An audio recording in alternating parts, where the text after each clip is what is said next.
Reaction, review, chat. Reaction, chat. We're a bit thrown, aren't we? Because I've been dreading all day watching this because I literally can't watch any more abuse of the Palestinians. But this was not that. This was, again, genius. He's a genius. Louis Theroux has always been my most favourite interviewer because he's brave. Properly brave.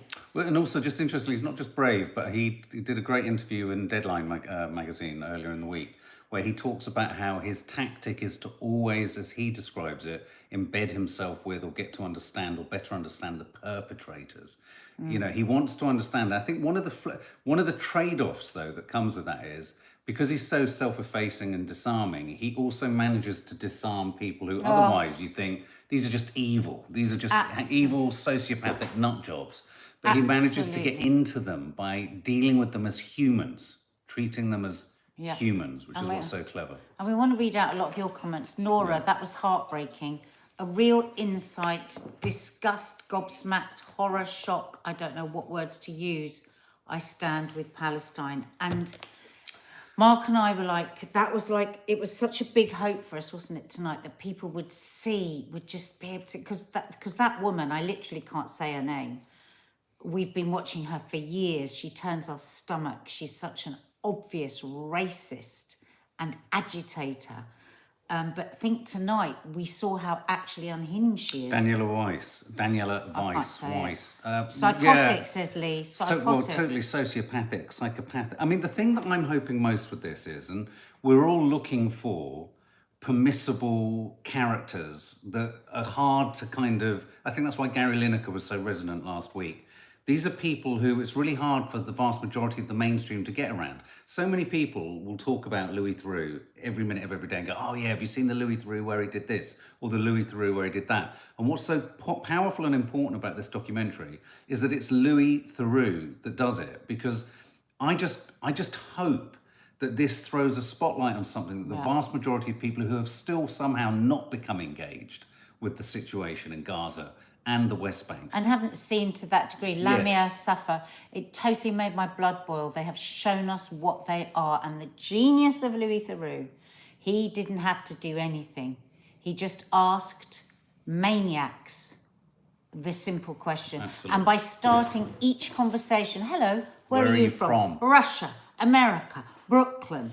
And Warsaw. These people over there, they don't have the right to be in this country. Isn't this the I came here for 2 months. It was like a thing from college. And then once you're here, you can't leave. I was like, we were looking at each other going, it's like, the insanity of this. He said at one point, he said the Bible for him, for one of the settlers, is like a land deed.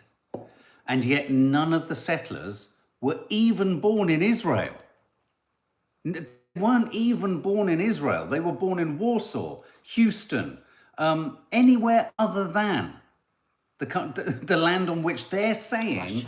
Palestinians have no right to. Savages, as they call them. Savages, how dare you? There are so many but are so powerful. But the reason I want to keep... Daniela is Polish, that's right. I really want to keep pushing this point. The other great thing about Louis Theroux is he's not at all pushy in his message.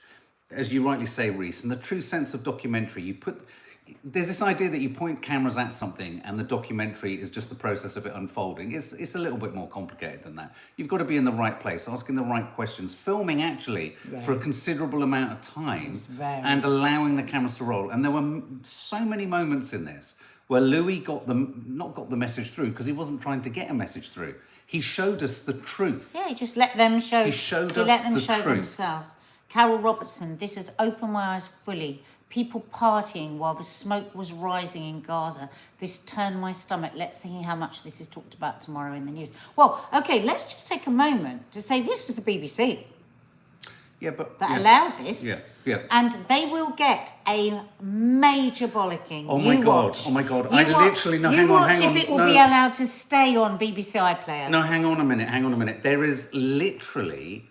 I would like to be a fly on the wall in any of those individuals that signed the petition to get the Gaza documentary, in the war zone documentary. I signed the petition, proud to sign the petition, I will sign it again. Fly on the wall for those who signed the petition to get it removed. Oh, to get it removed. I would love to be a fly on the wall there now. watching and listening to their phones going as they seek to find any which way. Who was the guy he interviewed with the beanie hat on? He must be attached to Hamas. Yeah. I promise you They're right going to now, start calling them Hamas. Louis Theroux is going to be called Hamas in a minute. There's going to be a tailspin of I got panic-stricken worried. action. I got worried for any Palestinians seen on the screen because we know they're going to get taken off. I mean, 40% of Palestinian men are arrested.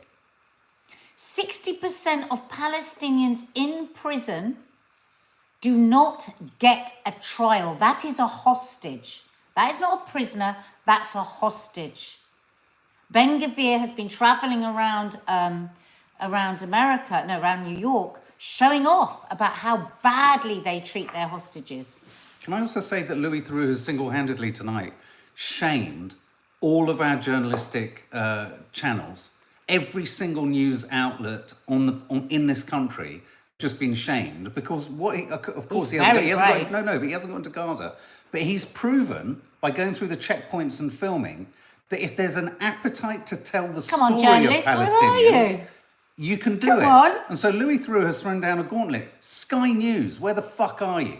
BBC, the rest of you, where are you? He was in that house. ITV. He was in that house as terrified as those Palestinians, as those revolting IOF, the Israeli occupying force. I'm proud to call it that. Anyone who wants to have a go at me under here for calling them the IOF, it's an occupied territory. It's an apartheid state who they were shooting at them. They had lasers, and he was standing there. He was scared. They were in there for an hour. The army eventually got bored after an hour, and those Palestinian guys said that this happens every night. There were just so many breathtaking moments in this. You know, whether it be tourists surveying Gaza. I mean, let's just think about that for a minute. A tourist spot, a sightseeing spot, a spot you go to for the view, to see the clouds, and the amount of times we saw the horizon line with the clouds and the debris of the bombing going on over there. Daniela Weiss, we saw the horrible specimen of humanity, Ben Gvir, snaffling his way into a car. And you'll have seen him all over the internet and all over social media being shouted at throughout New York. A shameful individual. Carol, exactly. The family trying to pick the olives from the tree. This just really got to me. Do you know how many trees that have been there for thousands of years, they have just bulldozed over? Because it's the ecocide as well, not just the genocide, what they've done to the planet. Thousands and thousands of pounds worth of bombs pounding over and over again, a 5,000 square metre. It's a strip of 5,000. Zoe's saying it really gave her reminiscences of the hypocrisy and the coverage of Northern Ireland. Of course. I mean, it's so...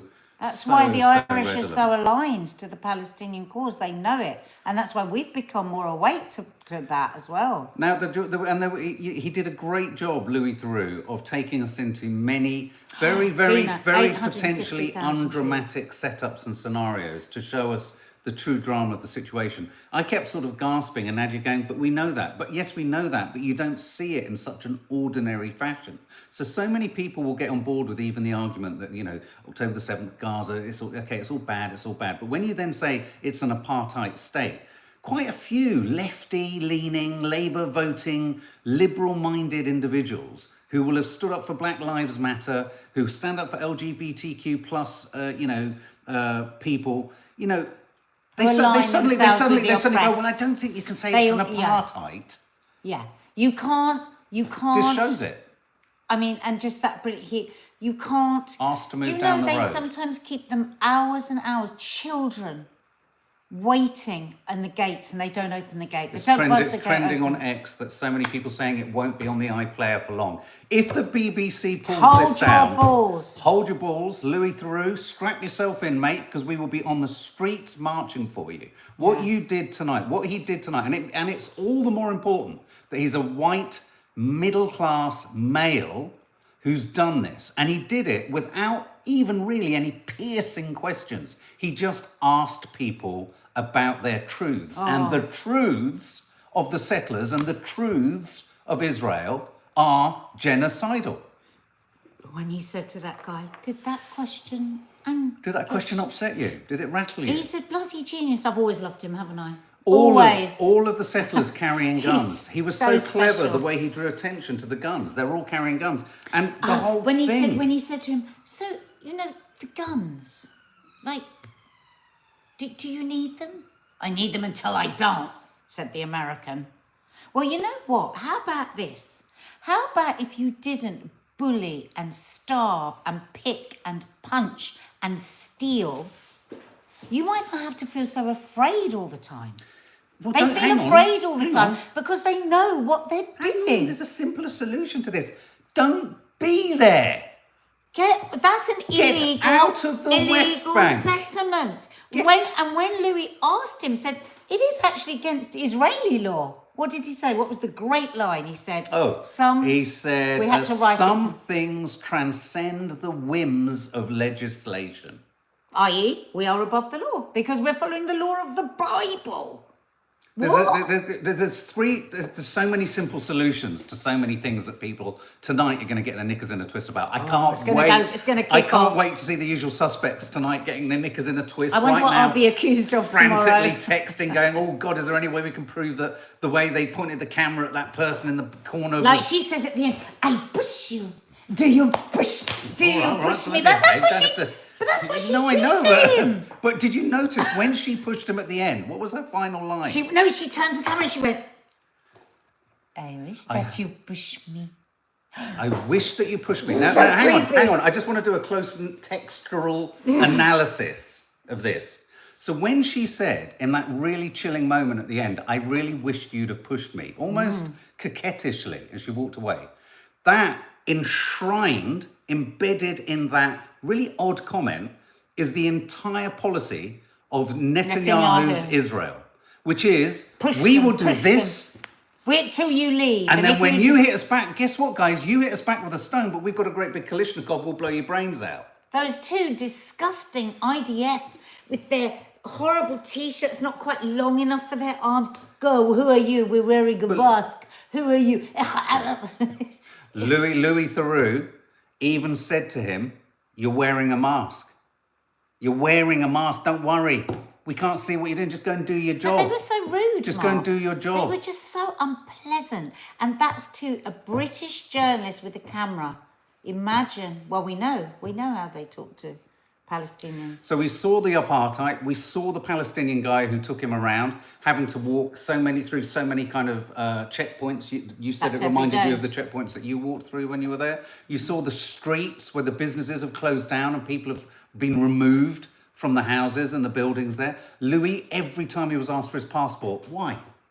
He was just intrigued. But it was fascinating to me, the absolute rage, because I am the highest you can find, because you do whatever I say, wasn't it? Apartheid. When I say wonderful, it's not wonderful because, of course, so many people are struggling and suffering as a consequence of it. But what was wonderful about this documentary, it proves colonialism. It proves apartheid. White supremacism. It proves apartheid. It proves genocidal intentions. No desire for a two-state solution. Netanyahu's very happy with everything she does, but he can't say it out loud. Yeah, no, she said something. No, what was the other quote that I jotted down? She said something along the lines of, I do the thing that the government can't do. I essentially achieve what the government can't achieve. What was so brilliant about it, the way he dealt with her is that she is such an egomaniac. She's so deranged and salivating with power. And this absolute impunity that she has, because she's in Israel, she can do and say whatever she wants. She could have somebody, taken off, dragged off to prison. So she was very comfortable with just saying Hang on a minute, but she's barking fucking mad. What about when she dashed away from the IDF? The way she had him drive. She went off towards the Gaza. I liked that. I like that. I wanted to show them that Gaza isn't some mad, you have to be scared imaginary place. I mean, she's bonkers, and he even had the grace and guts to call her sociopathic. But she's the lady of the settlers. She's the figurehead. Now, really fascinating interview sequence in the car where they were driving. She was driving the car, and did anyone feel that she kind of revealed a little bit too much about how retrospectively convenient October the 7th has been That's what she for said, her more or mission. less. She did. She actually Yes, said it's brought been them to us. great. Yes, it's been very good for us. Excuse me, Kaz, she drove off because she wanted to get to the Gaza border. That's why she drove off.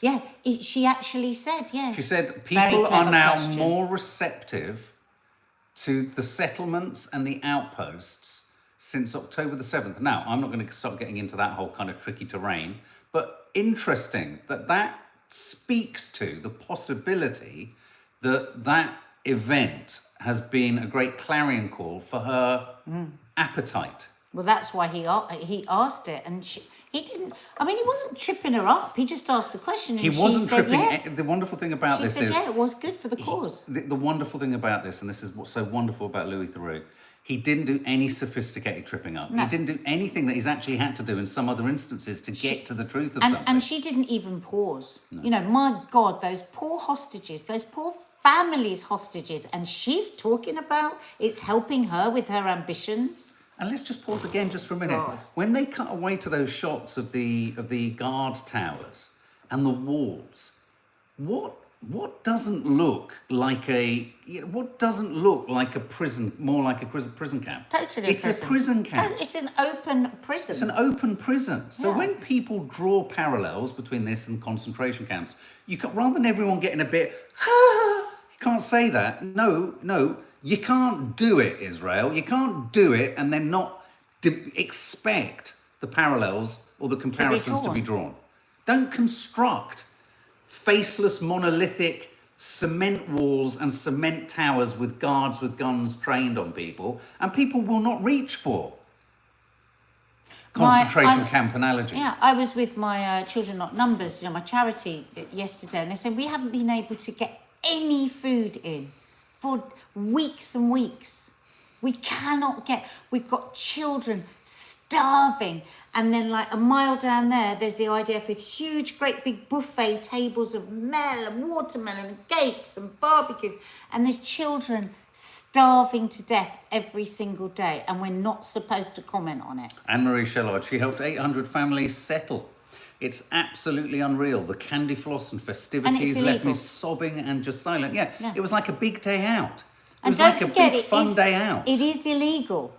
What they do is illegal, but it's always supported by the IDF. So if you remember a few weeks ago, we were campaigning for the Oscar winner of the Palestinian film, who settlers came and attacked him. He gets attacked all the time, and he got attacked, and he was just taken off. The IDF protect the settlers whilst they come in and attack.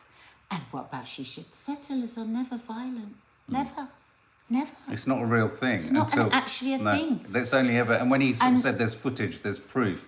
I mean, in a weird way. Every bit of film I've ever seen with the settlers, the IDF are always there protecting them. I mean, then they arrest the Palestinian. I mean, if I'm honest, one of the things I was slightly surprised by was that the actual settler violence footage wasn't more shocking, because we've seen more shocking footage. I think you posted more shocking footage on your Instagram this evening. There is infinitely more shocking footage. Now, I couldn't post it. No, but that might be. Oh, right, sorry. That might be partly the hand of the BBC. They may have been a real kind of attempt to moderate the severity of the footage there. It is going to be fascinating to see how the Nick Ferraris, the Danny Cohens, whether they're all going to be on the radio stations tomorrow. Can't wait. The Israeli ambassador, that's going to be a good one. Yeah. When Nick will go, hello, how are you? Oh, are you upset? We're really upset for you too, and that'll be it. And what's so good about it, what makes it really tricky by focusing on this side of it, where Hamas isn't in control, this is the cleverness again of Louis doing this, is that it speaks to something that is actually literally illegal internationally. That, okay, America doesn't care, Britain doesn't really care, and no one's really doing anything about it, but they should be. And most people with a kind of, any sense of humanitarian worth or with a moral compass knows that something should be done. So the fact that I really want to hear journalists wriggling around the fact that there's no way to get around this. This is illegal. This is sociopathic. This is genocidal. This is racist. And this is apartheid. But you watch, I promise you, watch that guy with the beanie cap on, the guy who walked away. I'm worried about him. He's going to be arrested. I'm not necessarily worried about him. Wow. I am worried that they may arrest him. You watch and see if a connection is drawn between him and a terrorist. No, but listen. But You listen, wait, But listen. wait. Okay, listen. They'll be phoning That up, the they'll be going, Israelis "Come on." have the most incredible information data on everyone, including Israelis, like all paranoid regimes do. Okay, so they will. So don't forget, Gaza. The government there is Hamas. So you've got the military wing of Hamas, and you've got the government. So be careful when you hear, oh, they had connection to Hamas, because it could be a connection to the clerk that works in the government building. People don't understand People that. don't realise that Hamas was elected in Gaza. And when they were elected in, they weren't simply elected in with guns. They were elected in to run the Gaza Strip. So in running the Gaza Strip, many of the people who work for Hamas are responsible for orchestrating, back in the day before the genocide fully took effect, they were responsible for sorting out, collecting your rubbish, Schools. and educating That's your their kids, government. and sorting out drainage, and sorting out clean water, and all this kind of stuff. So, don't be thrown this red meat of he had a coffee with a guy who said the word Hamas. It just doesn't ring true. But I promise you, he's about the only person in this that I can see them really want to turn into. And if they do, because he's the only one if that they do, featured. what every journalist in this country needs to ask Danny Cohen, etc., is this: well, what did you make of all the settlers? What did you make of what Daniela Weiss was saying? Do you know what's breaking my heart, Mark? The amount of people saying how it broke their heart with the Palestinian fans picking olives. This has been their reality for decades and decades. They're not even allowed to gather rainwater. Can you believe that? The Israelis own the rain. It's a fight to make for any of their crops to survive, and they can put a what's it called when you're not allowed out? When you're not allowed out. Curfew at any time that they like. So it might be harvest time, right? None of you are going out for a month. So this is the fact that people are saying just that one little family in that little moment is so important to us, because it's a million times worse than that. They come with sticks. We've seen enough films that set this with sticks, and they hit them with, and you cannot hit back. If you were to lift your arm, if you were to do anything, bam, prison. And the prison is truly horrific. And didn't those corridors, they weren't corridors, they were streets, but those abandoned streets, and weren't they chilling? Weren't they dystopian in their emptiness? And when he said they're hiding behind the doors or the businesses, and then he pointed out that poster that said, don't employ any Arabs, with the half portrait. Because they'll be smiling on this, but underneath they'll be terrorists. I mean, hang on a minute. Isn't that an Islamophobic trope? But if anyone says anything about a Jewish IDF soldier, or an IDF soldier, quite rightly, it's called out. They were disgusting in their behaviour, and they were probably the nicest ones. And like you say, the BBC didn't allow any of the films that we've seen over the years that we know of absolute fact. Nothing was shown. So I wonder how they're going to attack this. But the one thing I would say is Louis Theroux has shamed every single journalist in this country, every single news desk, every single Middle Eastern editor, because you could have done a paper version of this, a photographic version of this. The onus is on journalists in the West to go in and report this stuff. And he's the only person who's really gone in there and done it. So what I would say to you is, if you know anyone, share the link to the BBC iPlayer, of this. Share the link of this show. Send it to people have come to you at some point in your life. Go, God, did you see the latest Louis Theroux, where he went in with all those paedophiles? Go and see the one where he did Jimmy Savile? Send him this one. So many people want to know what they can do. Talk about this. Tell people what you saw. This is so important. Yesterday, Dina and I were at a Children Not Numbers event, and we managed to hook up live to the school that Children Not Numbers fund. Thanks, Faith. And, oh my God, it was just so beautiful. Oh my God, just to be like, they were like this. Oh, thank you for the school. Thank you for they're just so grateful for absolutely everything. And they were talking about their hopes and dreams. And one of the little kids said, I want to be a journalist to tell people what's happening here. And then they said, do you have a hope? It was a big group. And everyone spontaneously went, yes, free Palestine. And they were all like this, the kids and the teachers, because they're so cut off from the news as well. And to know that there's support, or even you know, however many, even if it's 100 people today, changed their mind and saw the truth, that's so powerful. And that is great journalism. Yeah. And I really hope Piers Morgan tackles this a little bit. Let's see how he deals with it. He's not worth mentioning. Anyway, look, Louis Theroux, if he comes under assault, I'm sure he will in terms of social media and publicity. He's strong enough and airy enough, I think, to be able to cope. But we should all be supportive of him. We should all be outspoken for him. And let's just watch, as we've said a few times, let's just watch how they frantically try to destroy it. Tam, God bless Louis Theroux. Someone needs to throw beers over there. I wonder what he'd ask. But do you condemn October the 7th?